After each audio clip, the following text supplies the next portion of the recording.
être dans la nature, profiter de grands espaces, de moments particuliers qui font que la recherche d'un nouveau sujet est chaque fois la recherche d'une nouvelle petite aventure. Aventure avant tout personnelle et individuelle. Ah, la mer du Nord.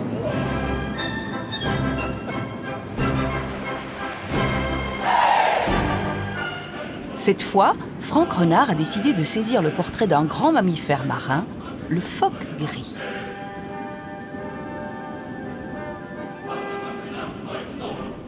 Ce qui est vraiment agréable ici, c'est qu'on a l'ambiance de la mer, le bruit des vagues, le sable gris, le ciel qui change de couleur tout le temps, la proximité des animaux.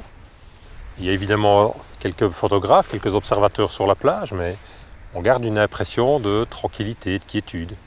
On a quand même l'impression d'être dans un cadre un peu sauvage, ou en tout cas un peu tranquille.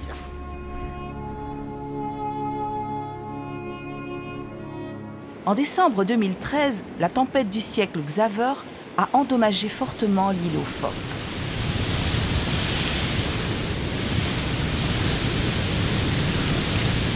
Des vagues de 10 mètres de haut ont arraché toutes les haies protectrices installées depuis des années.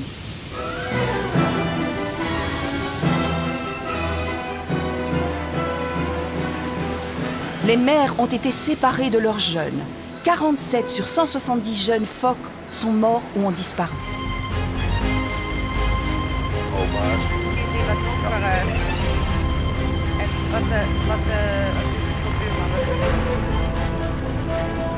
L'équipe vole à environ 200 mètres d'altitude pendant 4 à 5 heures.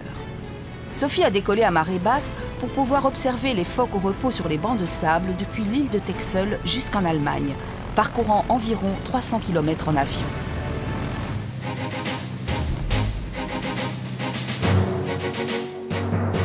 Comme à Helgoland, phoques gris et veaux marins vivent côte à côte. Ils se sont habitués à la présence de l'homme et de leur bateau. Sur les plages les plus reculées de la mer du Nord, il existerait de mystérieuses créatures, les selkies. Les selkies sont décrites comme de charmantes jeunes femmes au regard hypnotisant, qui revêtent des peaux de phoque afin de plonger dans la mer avec l'aisance de l'animal.